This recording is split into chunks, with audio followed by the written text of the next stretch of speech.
ఈ రోజు నేను ఒకటే మిమ్మల్ని అందరినీ కోరుతున్నా, 5 సంవత్సరాల వైఎస్ఆర్ కాంగ్రెస్ పార్టీ పాలన పేదవాళ్ళ పాలిట శాపంగా మారింది. పేదలు నిరుపేదలుగా మారిపోయారు, యువత నిరుద్యోగులుగా మారిపోయారు.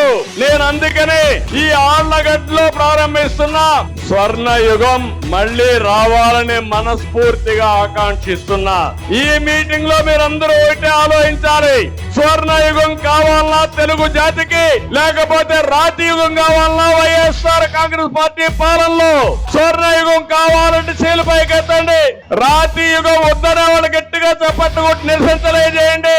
ఎందుకు నేను ఈ మాట వాడానంటే, నేనేదో అధికారం కోసం రాలా మీ దగ్గరికి. 14 సంవత్సరాల ముఖ్యమంత్రిని, 40 సంవత్సరాలుగా ఎమ్మెల్యేని, ఇప్పటికే 47గా ఎమ్మెల్యే.